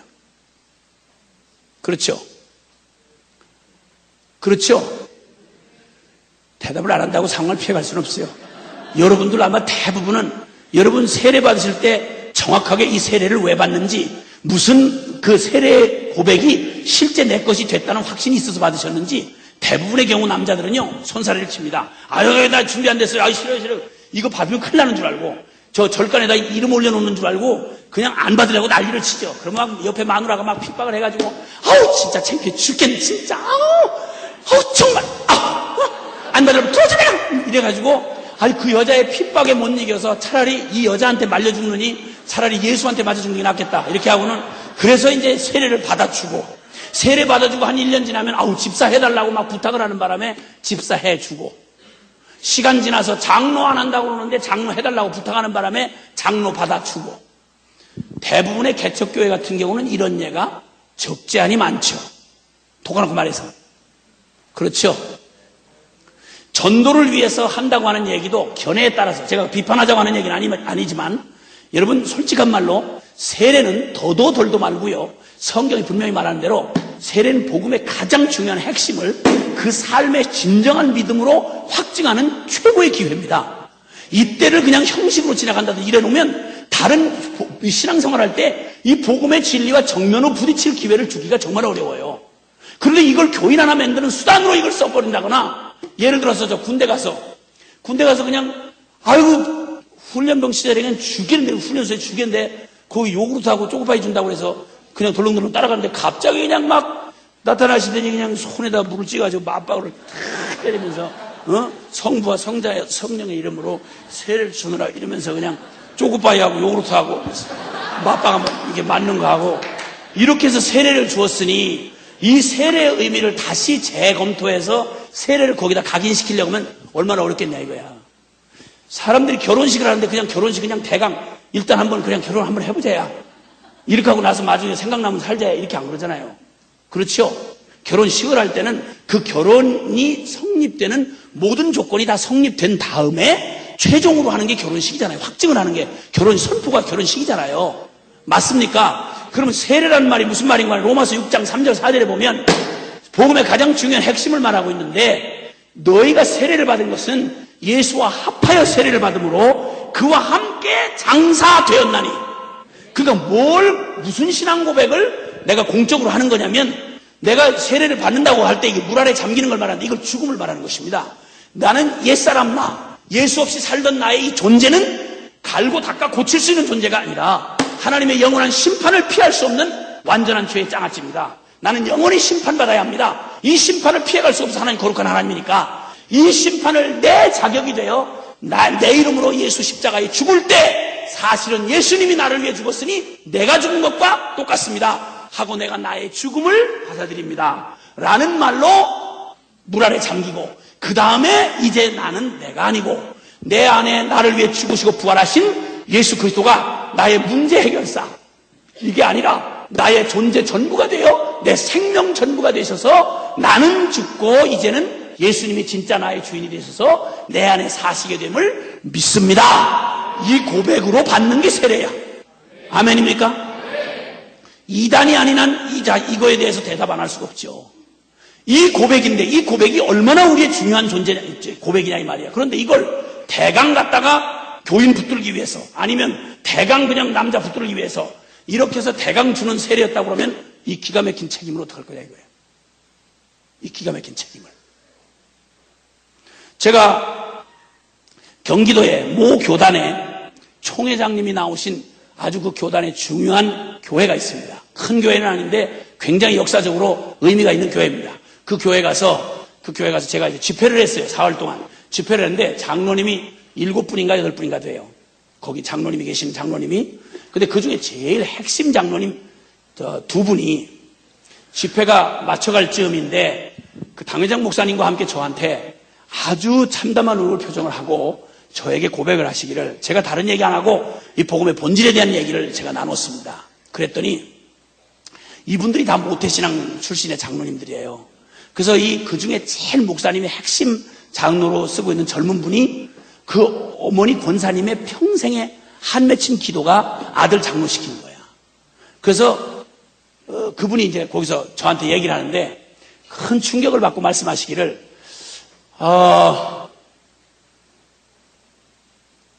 목사님, 제가 이번 집회 참석하면서 솔직히 저는 이번에 들은 저 복음은 제가 한 번도 저 복음 앞에 서본 적이 없는 복음이었습니다. 목사님 잘 아시는 대로 저 장로 받으라고 안수 받으라고 할 때 저 2년인가를 피해 도망 다녔지 않습니까? 솔직히 저는 믿음의 고백이 없었습니다. 어머니 기도 때문에 어머니 효도한다는 마음으로 늙으신 어머니 마음에 한 맺히면 안 된다고 해서 할 수 없이 제가 2년 동안 안 받으려다가 받으라고 해서 받았는데 저 지금 이 집회에 참석하고 보니 저는 저 복음하고 저하고는 아무런 상관이 없는 사람이었습니다. 너무 괴롭습니다. 이랬더니 그 중에 수석 장로님 되시는 연세 많으신 분이 옆에서 듣고 있다가 아이고 나도 마찬가지입니다. 사랑하는 여러분, 저는 25년 동안 지금 이 복음 사역을 하고 전국에 교단이라고 생긴 데는 어지간히 다니면서 오직 복음으로 사람들을 세우고 그리고 지도자들 훈련하는 일에 저의 생애를 이렇게 순종하고 왔습니다. 제가 말해서가 아니라 제가 전한 복음 앞에서 도전을 받으면 정직하게 서로들 묻고 질의하고 고백을 하지 않습니까? 제가 깜짝 놀란 사실은 우리의 관심사는 전부 가장 본질적인 복음의 본질은 있다 치고 됐다 치고 믿었다 치고 세례 받았다 치고 그 다음 얘기합시다. 어떻게 하면 건강해지나, 어떻게 하면 축복받나, 어떻게 하면 기도 능력받나, 어떻게 하면 뭐하나. 전부 이렇게 됐다 치고 믿었다 치고 있다 치고 이렇게 있다 친 그게 정말인가를 살펴보면 전혀 삶의 열매로 나타날 거 아닙니까? 그렇죠? 맞죠? 근데 이 끔찍한 일을 여러 봐야만 했습니다. 모 교단 연합 집회에서 지도자들만 150명이 모인 집회에서 제가 둘째 날 말씀을 전하다가 갑자기 마태복음 7장 21절 말씀이 갑자기 메시지 전하는데 부담이 막 밀려왔습니다. 그래서 제가 막 외치기 시작했습니다. 나도 모르게 막 외치기 시작했습니다. 여기 사랑하는 여기 지도자 여러분, 죄송하지만 외람된 말씀이지만 우리 정직하게 하나님 앞에 서야 할 시간입니다. 우리가 나는 누군데라고 스스로 속일 이유가 없습니다. 언제 이 복음이 실제가 되셨습니까? 만약에 하나님이 저와 여러분에게 지금 바로 이 시간에 내가 너를 나의 나라에 들여보내야 할 이유가 뭐냐고 묻는다면 뭘 이유를 대시겠습니까? 목회자를 했기 때문에? 헌신했기 때문에? 헌금했기 때문에? 세례받았기 때문에? 이렇게 대답하시겠습니까? 우리가 너무도 남에게 가르치고 그렇다 치고 지나왔던 한국교회는 이런 얘기에 별 관심이 없었거든요. 제가 늘 이 일을 가르치고 다닌 사람이었는데 그리고 도전을 막 했습니다. 저도 막 겁이 날 만큼 막 거침없이 막 말이 나갔어요. 아이고 막 그렇게 하고는 드디어 이제 제가 우리 정직하게 하나님 앞에 섭시다. 우리 스스로 여기서 속이다가 오늘 밤이 마지막 기회일지 모르는 이 기회를 그냥 스쳐 지나가면 하나님 앞에서 버림받는 날 우리 그 비극을 어떻게 하겠습니까? 내가 누구이기 때문이 아니라 복음이 나에게 어떤 복음이었느냐가 결론이 말해줄 것입니다. 하고 도전을 했는데 깜짝 놀랐습니다. 150명 계시는 그분들 중에 확신을 하겠다고 스스로 대답하신 분이 3분밖에 없어요. 3분. 그래서 기분 나빠서 손을 안 드나 보다. 그리고는 내리시라고. 그리고 다시 그러면 정말 정직하게 주님 앞에 나 도움받고 싶습니다. 솔직히 내 영혼의 모습으로 지금 하나님 앞에 설 수가 없습니다. 내가 이런 지도자거나 이런 사람이라 할지라도. 그리고 도전을 했습니다. 그랬더니 제가 눈을 의심을 했습니다. 거의 3분 빼놓고 나머지가 전부 두 손을 번쩍 들면서 그 중에 가장 그 교단의 어른 되시는 그 목사님께서 제일 앞자리에 계시다가 두 손을 번쩍 드시면서 막 우시면서 두 손을 드신 겁니다. 나 이렇게 될 줄은 난 몰랐어요. 큰일 났네. 나 이거 맞아 죽겠으니까 큰일 났네. 나 이렇게 사태가 심각할 줄 모르고 나 그러는데 어떡하나 큰일 났네. 막 그래서 막 정신없이. 근데 그때로부터 제가 10여 분간을 설교를 못했습니다. 난리가 났어요. 제가 메시지를 전할 수가 없고 이분들은 막 자신들의 모습에 그냥 너무 막 충격이 돼서 막 그냥 주님 앞에 부르짖고 막 울고 막 난리가 났는데 10여 분 설교를 못했어요. 그리고 곧바로 이제 메시지가 끝나고 축도를 하시는데 제가 도저히 하루 집회가 남았는데 이렇게 있다 나 이 교단에 맞아 죽겠으니까 토개버려야 돼. 토개버려야 돼. 그래서 축도 이렇게 끝나기 전에 그냥 얼른 도망가려고 살금살금 하고 저 문으로 빠져나가려고 살짝 내려오고 있는데 세상에 누구도 믿어서는 안 돼요. 그 축도 시간에 그래서 누군가가 이렇게 눈을 뜨고 보고 있었어요. 내가 토 끼는 걸 보고 계신 거예요. 그래가지고 그 앞자리에서 제일 어른 되시는 그 목사님께서 저 이렇게 떠는데 날 몰래 거기 쳐다보지도 않고 막 몰래 도망하는데 누가 도대체 내가 죽을 때 간떨이다. 정말 그때 심장 안 멎은 게 기적이야. 아이고 죽어. 큰일 이렇게 해가지고 막 하고 막 이런데 딱 이분이 저에게 눈물이 글썽하신 채로 손을 꼭 두 손으로 잡으시고 그렇게 겸손한 분 난 처음 뵀어요. 정말 어른이십니다. 그분이 이렇게 말씀하시더라고요. 강사님, 복음의 진수를 말해 주셨습니다. 강사님, 복음의 진수를 말해 주셨습니다. 한 번만 우리 교회에 기회 한 번 주시오. 우리 중직자들 위해서 오늘 전해주신 말씀 그대로 우리 교회 와서 좀 전해주시오. 그래서 맞아 죽을 줄 알았는데 한 번 더 초대를 받아서 그래서 중직자들하고 시간을 가졌습니다. 하나님 동일하게 역사해 주셔서 은혜를 경험하게 해주셨습니다. 사랑하는 여러분, 하나님이 세상을 이처럼 사랑하사 독생자를, 사랑이 그냥 하나님 허공 중에 계시는 희망사항이 아니라 아들 독생자를 내어주신 실제였습니다. 아멘입니까? 그 주님이 이제 우리에게 묻고 계시는 겁니다. 이 복음은 너에게 실제인가? 이미 복음을 받으신 분들에게 또 주님은 도전하십니다. 너는 계속해서 이 믿음으로 너의 삶의 영역들을 정복하고 있는가라고 말씀하십니다. 오늘 주님은 우리에게 거짓된 헛된 복음을 주신 적이 없습니다. 그분은 살아 계신 주님이십니다. 그리고 주님이 그러면 도대체 내 삶의 진정한 실제가 되는 건 도대체 어떻게 되는가? 우리의 삶에 정말 내 복음이 가져다주는 나의 내 이 무거운 죄짐, 이게 벗어진 적이 언제입니까, 여러분? 변치 않는 자신에 대한 탄식이 여러분 언제 끝나셨습니까? 언제 이런 탄식이 변하는 경험을 하셨습니까? 그 끊임없는 무기력하게 여러분을 주저앉히는 복음이 전혀 도움이 안 되는 여러분의 무기력 앞에 실제가 되어 도움이 되지 않는 그런 복음은 언제 여러분이 그 복음에서 벗어난 그런 경험이 있으십니까? 미래에 대한 막연한 두려움이 복음으로 얼마나 해결이 되셨습니까? 여러분, 더 이상 이제 복음이 우리에게 나를 변화시킬 수 없는 복음으로 머물러 있다면 우리에게서 한치도 더 흘러갈 수가 없습니다. 주님은 우리를 관통하고서야 이 세상으로 흘러갈 수 있습니다. 아멘입니까? 나라고 하는 이 생명을 통해서 흘러나가야 생명수가 흘러가는 것입니다. 그러므로 기독교는 절대 변호인을 두지 않았습니다. 기독교의 복음에는 증인이 있을 뿐입니다. 증인은 철저한 조건이 뭔가니 보고 들은 말을 전해야지 보지도 듣지도 못한 걸 누가 이렇다더라 하고 말하는 자는 위증자입니다. 그건 당장 위증자입니다.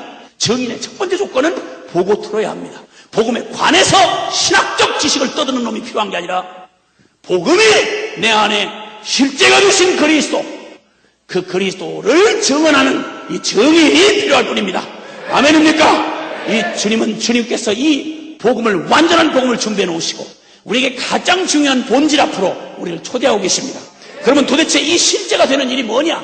여러분 삶의 실제가 되는 길에는 첫 번째는 여러분의 주인이 되어야 합니다.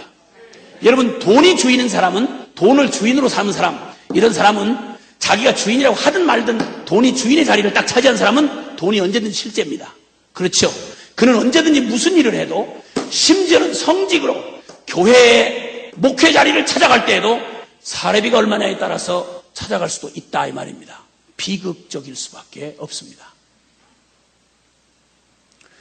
부자지간도 돈 때문에 여러분, 한국의 유수한 재벌 총수 집안에 집구석이 난장판이 돼가지고 서로 고발을 하고 자식놈이 애비를 고발하고 애비가 자식을 고발하고 이런 부끄럽고 수치스러운 나라가 우리나라의 일면입니다. 돈만 있어서 재벌이 아니지 않습니까? 경제인이라고 하는 돈만 가졌다고 하는 수존노 놈이 재벌이 되면 한국은 정말 비참한 나라입니다. 경제인이라고 해도 반드시 경제에도 상도의가 있는 법이고 그도 인간이 하는 겁니다. 그런데 돈에 미친 놈은, 돈이 주인인 놈은 혈연이고 뭐고 상관없습니다. 그 돈이 결정권을 갖습니다. 내 삶의 실제 주인이 된다면, 내 삶의 주인이 되면, 내 생명력이 되려면 그건 바로 뭐냐면 그게 실제 나의 주인이 되어야 되는 것입니다. 그러면 내 삶을 실제로 움직이는 게 여러분이 세상에 썩은 가치였습니까? 아니면 주님의 복음의 가치였습니까? 여러분을 움직인 건, 여러분을 기쁘게 하고 슬프게 하는 건 복음 그 때문이었습니까? 아니면 세상의 다른 것 때문이었습니까? 여러분 내면 안에 주님께서 들려주신 음성을 잘 들으셔야 합니다. 만약에 실제로 그러면 어떻게 내 주인이 되는 걸 알 수 있느냐? 여러분이 결정적인 순간에 여러분 자신의 선택을 고민하고 갈등하지만 끝내 어디로 엎어지는 쪽을 보면 압니다. 그러면 그게 바로 나의 주인입니다. 그것이 거기에 내 마음이 다 묻어 있는 겁니다. 그러면 반드시 그것만 딱 건들면 그럼 막 피가 거꾸로 솟습니다. 실제니까. 내가 무언가를 주인 삼으면 명예를 주인으로 삼은 사람, 명예를 생명같이 자기 주인으로 삼은 사람, 아니면 사람만 날마다 쫓아다니면서 사람 인정받는 거, 사람 평판 이런 일에 아주 그냥 오직 거기에 마음이 뺏겨 있는 사람은 그게 실제가 된 겁니다. 그것만 탁 건들면 난리 납니다. 난리 납니다. 그런데 여러분, 이 주인, 바로 내가 주인 삼았던 모든 것, 여러분이 그것만 건들면 막 실제로 가슴이 저미고 그냥 속이 상하고 못 견디겠고 분하고 잠이 안 오고 이런 게 있다고요. 그렇죠? 그렇죠? 어떤 사람에게는 이걸 건들면 괜찮은데 다른 사람은 요거 건들면 죽는 사람이 있잖아요. 그렇잖아요. 자존심 한번 건드렸다면 막 거품 물고 넘어가는 사람 있지 않습니까? 누가 칭찬만 안 해주면 막 시기 질투하고 분노하고 이러면 그냥 막 넘어가는 사람 있지 않습니까? 지독하게 내 삶을 붙들고 있는 실제가 된 주인, 그게 뭐냐는 거예요. 사람 앞에서 대답하기 위해서가 아니라 하나님이 알고 계시잖아요. 내가 어떨 때 기쁨이 막 살맛이 나고 어떤 때 죽을 맛이 나느냐 이 말이에요. 주의 일을 하는데 정말 주의 일 때문에 주님 때문입니까? 바울은 말하기를 이렇게 말합니다. 나는 다툼을 하든 허영으로 하든 남들이 나를 막 시기하고 까뭉개려고 복음을 전하든 아니면 내 편에서 뒤에서 전하든 전파되는 건 그리스도니 쉽게 말하면 내가 총회장이 되든 아니면 갔다가 그냥 다 떨어져서 사람들이 봐주지도 않든 무슨 일을 맡겨줄지라도 전파되는 게 그리스도라면 나는 기뻐하리라. 무슨 역할을 맡아도 어떤 취급을 당해도 내가 교단에서 무슨 취급을 받는다 해도 나는 내가 바라는 건 주님뿐이기 때문에 내가 어떻게 되고 안 되는 것 가지고 살 만나고 안 만나고 이런 거 아니다. 사랑하는 여러분, 내가 수고 다 해놓고 하나님이 다른 후임자에게 나의 수고한 공을 내가 받을 수 없도록 하시고 다른 사람 후임자에게 그 공로를 다 돌아가게 하시면 열받지 않습니까? 그렇죠? 인간적으로 말하면 열받지 않습니까? 그러나 정직하게 말하면 복음은 이렇게 말합니다. 복음은 복음 앞에서 진정 가치가 된 사람은 원래 나를 구한 게 아니기 때문에 내 어떻게 되려고 구한 게 아니니까 누가 하든 상관없지 않습니까? 아멘이지 않습니까? 주님의 교회만 세워질 수 있다면 내가 어떤 취급을 받더라도 할렐루야. 그런데 우리는 미안하게도 거룩한 성직을 감당하면서도 우리의 이 기가 막힌 자아 추구와 이 자아의 욕심을 넘어서기가 그토록 어려웠다 이 말입니다. 거룩한 당회라고 하나님의 교회를 책임진 장로라고 하면서 그 장로직을 수행하면서 우리 인간적인 계산, 통박, 세 이런 것 가지고 얼마나 교회를 좌지우지하고 내 세력이 무시당하는 것 같으면 얼마나 못 견뎠습니까? 예수님이 어떻게 취급당하느냐는 별 상관없이 내가 어떻게 취급당하느냐는 가지고는 막 피가 거꾸로 솟지 않습니까? 여러분, 나의 진정한 주인은 누구냐는 겁니다.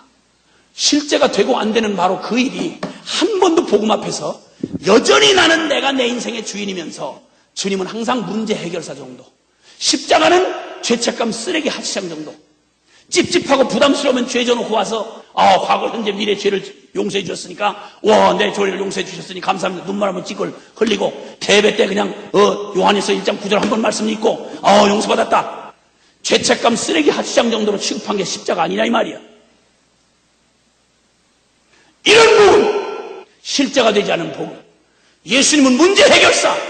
한 번도 내 인생의 결정권에, 여러분 대학 전공을 결정할 때 예수님이 주인 노릇 할 수 있었어요 없었어요? 솔직하게 있었습니까 없었습니까? 젊은이 대학생들 한번 얘기 좀 해봐요.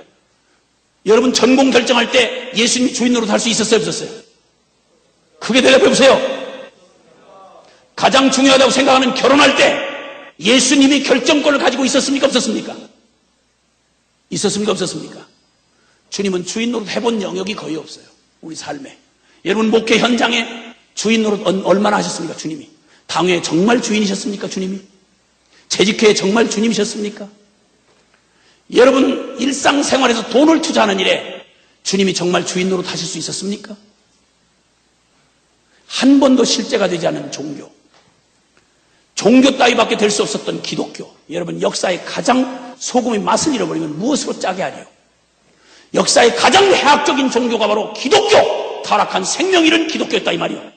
역사를 가장 더럽히고 어지럽혔던 게 바로 생명력 잃어버린 만일은 소금 같은 기독교가 이 역사를 얼마나 어지럽혔는지를 여러분 아십니까? 생명을 회복해야 할 때입니다. 구원이란 바로 이 생명의 불꽃이 다시 타오르는 걸 말하는 것입니다. 주님께서 우리의 몇 가지 행실 하나 바꾸는 정도가 아니고 우리의 버르장머리 조금 바꾸는 정도가 아닙니다. 우리의 존재, 우리의 진정한 생명의 주인 되신 주님이 내 삶의 실제 주인 되셔야 합니다. 내가 주인 삼은 모든 것 내려놓고 내가 사랑했던 모든 것 내려놓고 이제는 주님만이 나의 주인이시고 주님만이 나의 사랑의 실제가 되어야 하는 것입니다. 주인이 바뀌어야 실제가 되는 겁니다. 주님이 내 주인이 되실 수 없는 한 복음은 언제든지 실제가 될 수 없습니다. 또 하나, 내 사랑의 실제 대상은 뭡니까? 여러분이 그 일을 위해서라면 그것만 생각하면 피곤하지도 지치도 않는 여러분의 사랑은 무엇입니까? 돈을 사랑하면, 명예를 사랑하면 그 일을 위해서라면 지치지 않습니다. 어떤 저희 사이트에 올라온 글 하나에 한 분이 고백을 했습니다. 미국에 건너가서 목회자라고 출발을 해놓고는 오직 관심이 학위 있다고 박사학위 있다고 계속해서 어디 괜찮은 목회 자리 들어갈 수 있는 자격 따느라고 학벌만 쫓아다닌 제게 당신이 미주에 와서 집회해 준 말씀에 나를 변화시킬 수 없는 복음은 복음이 아니라고 소리지는 그 말씀을 듣다가 내가 얼마나 울었는지 모릅니다. 나는 지금까지 주님을 쫓은 게 아니라 주님 이름 팔아먹고 학벌 쌓아가지고 좋은 목회 자리, 팔자 고칠 목회 자리 찾아다니는 싹군이었습니다. 가슴 아프게 그의 실체를 고백했습니다. 우리는 우리 자신의 삶 안에서 하나님이 정말 우리의 삶 안에 나타내 주셔야 하는 복음, 이것이 과연 실제인지를 우리 삶의 진정으로 부딪혀봐야 합니다. 그분이 나의 주인이 되시면 실제가 됩니다.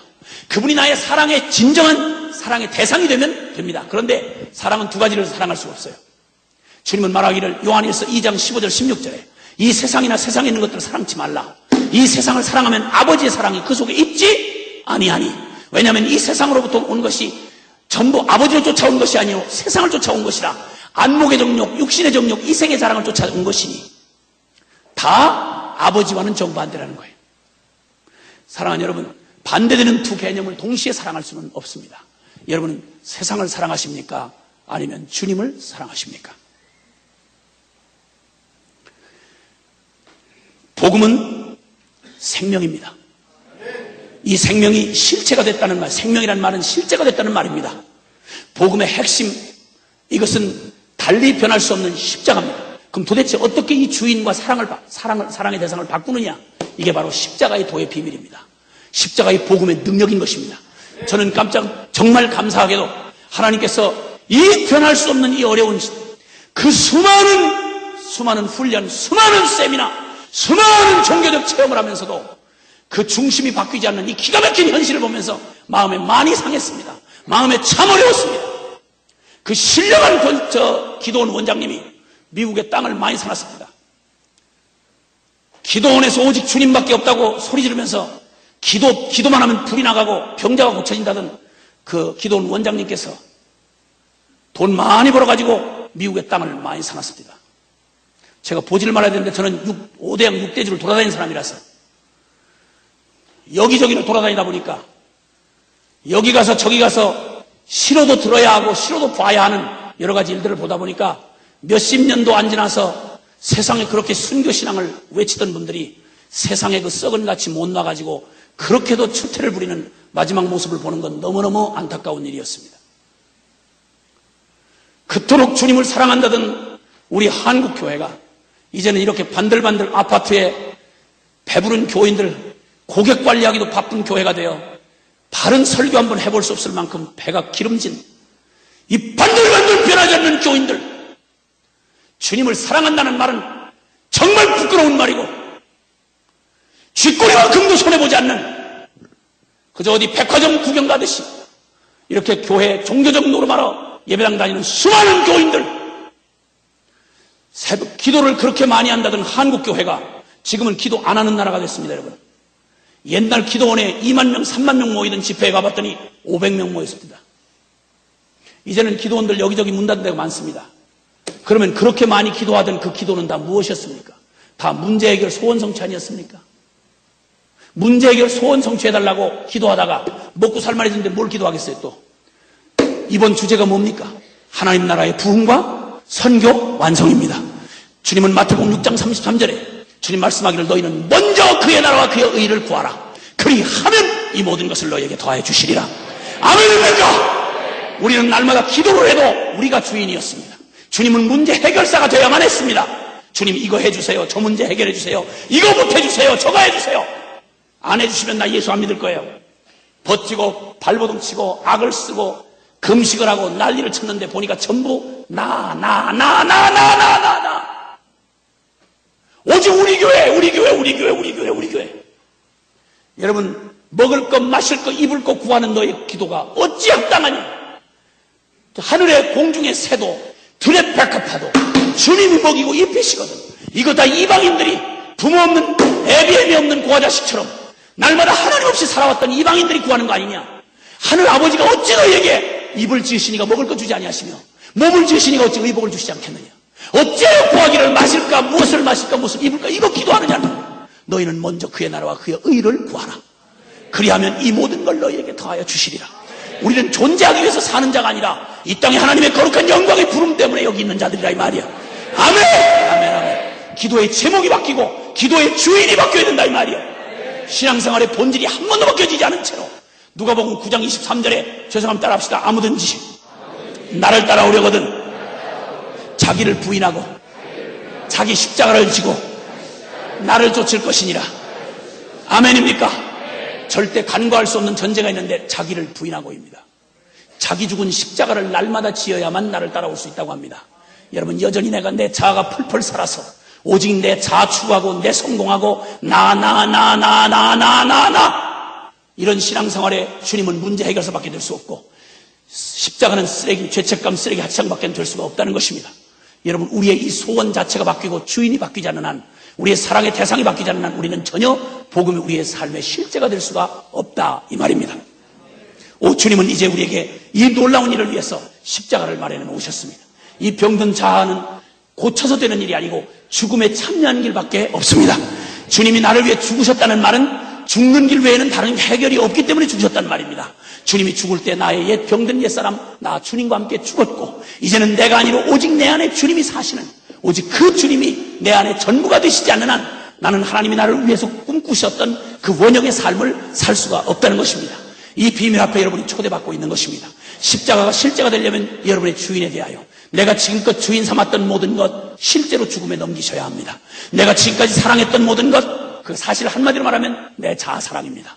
나를 사랑하고 오직 나 찾고 구하며 내가 구했던 세상에, 썩어질 세상에 주인 삼았던, 사랑했던 이것들 죽음에 실제로 넘겨지고, 그리고 이제는 나의 온전한 삶의 주권과 내 사랑의 온전한 전체를 주님에게 드려서 주님이 나의 삶의 전부가 되실 때 복음은 실제가 되기 시작하고 하나님 그리스도 안에서 우리에게 허락한 모든 것이, 주님의 영광스러운 모든 것이 예수와 함께 로마서 8장 32절의 말씀처럼 그 아들도 아끼지 않고 우리에게 내어주시니까 어찌 그 아들과 함께 모든 것을 은사로 주시지 아니하시겠느냐. 아멘입니까? 주님의 손에 달린 선물 보따리를 구하지 마십시오. 주님을 구하십시오.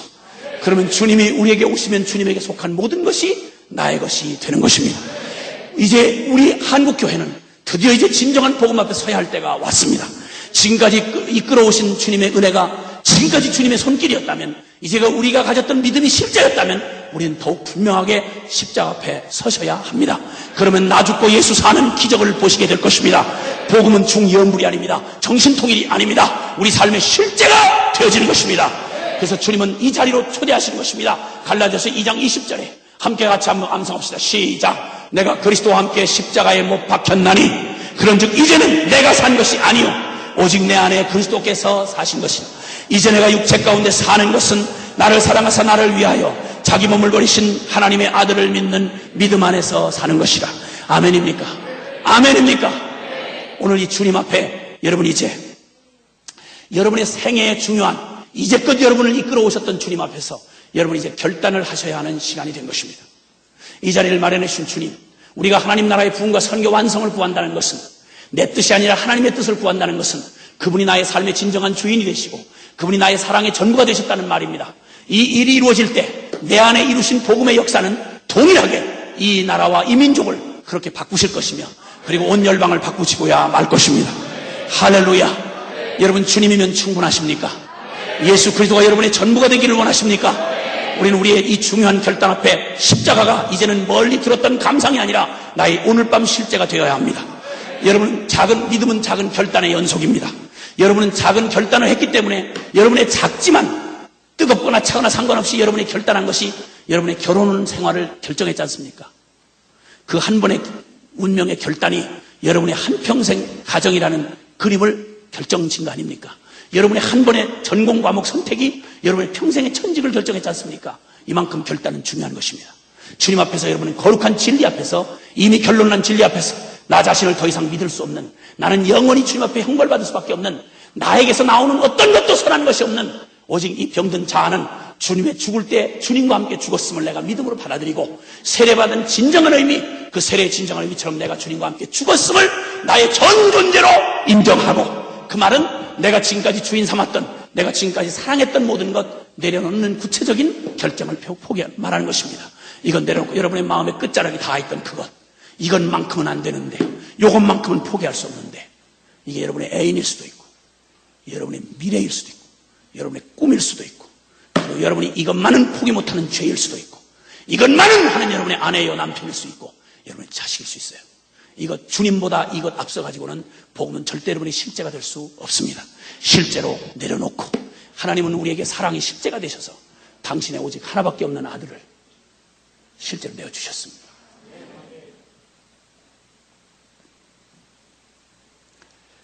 우리 잠깐 기도합시다. 여호수아서 24장 15절에 보면 여호수아가 이렇게 말합니다. 출애굽한 이스라엘 백성들이 가나안 땅을 정복하고 난 뒤에 말합니다. 너희는 누구를 따르려는가? 누구를 사랑하려는가? 오늘날 선택하라. 너희가 지금까지 보아왔던 하나님, 너희가 이전에 경험했던 저 광야에서 경험했던 저 비참했던 너희 과거의 삶, 너희 지금 가만히 생각해라. 너희 진정으로 너희가 선택할, 너희가 섬겨야 할 너희의 진정한 왕, 진정한 하나님은 누구냐? 애굽에서 섬기던 우상이면 그거 따라가라. 아니면 너희가 경험했던 가나안 정복을 통해 경험했던 그 하나님, 살아계신 하나님, 우리를 사랑해서 그 생명 전부를 내어주신 그 하나님의 사랑이 주님이 확실하거든요. 그 주님을 선택하라. 둘 중에 하나를 선택하라. 나와 내 집은 오직 여호와만 섬기겠노라. 사랑하는 여러분, 두 주인은 있을 수 없습니다. 양단 간의 결단을 내리지 않은 유보적인 태도는 있을 수가 없습니다. 내가 사랑했던 모든 것 이제는 내려놔야 합니다. 내가 주인 삼았던 모든 것 이제는 끊어야 합니다. 그렇지 않고는 주님이 나의 주인이 되실 수 없습니다. 이 밤은 중요한 밤입니다. 한 번에 잠깐 부흥의 시간이 아닙니다. 여러분 일생에 지금까지 미뤄왔던 그 마지막 결정의 시간을 가지셔야 합니다. 주님은 여러분을 선택하시는 일에 주저하지 않으셨습니다. 갈보리 언덕에서 엘리엘이라마 사박다니 고통하는 아들을, 하나님 아버지는 그 아들을 버려야만 여러분과 저를 선택할 수 있기에 그 아들의 외침을 외면하시고 그 아들을 포기하셨습니다. 그 아들을 포기하지 않고는 우리를 선택할 수 없었기에 주님은 그렇게 우리를 선택하셨습니다. 여러분의 믿음의 실제는 언제가 실제이셨습니까? 십자가에 여러분이 죽는 그날, 여러분의 주인과 여러분의 사랑의 대상이 죽음에 넘겨지던 날은 언제였습니까? 만약 없었다면 지금 이 밤에 여러분의 결단의 자리로 나아가시기 바랍니다. 이 작은 결단이 여러분의 운명을 바꿉니다. 내가 사랑했던 것, 내가 주인 삼은 것 믿습니다. 이렇게 주님 앞에 반응하기를 원하시는 것, 여러분의 항복의 표현으로 주님, 내가 이제 주인 삼았던 그거, 실제로 그거, 성령이 깨닫게 해주신 그거 내려놓겠습니다. 두 손을 듭시다. 내가 주인 삼았던 것, 내가 사랑했던 것, 주님, 내가 이제 포기하겠습니다. 내려놓겠습니다. 나의 삶의 실제가 되어 나를 끌고 가던, 나의 실제가 되어 나를 끌고 가던 나의 주인, 그리고 나의 사랑, 대상, 이거 내려놓고 그 자리에 주님, 당신만이 내 삶의 모든 결정권을 가진 주인,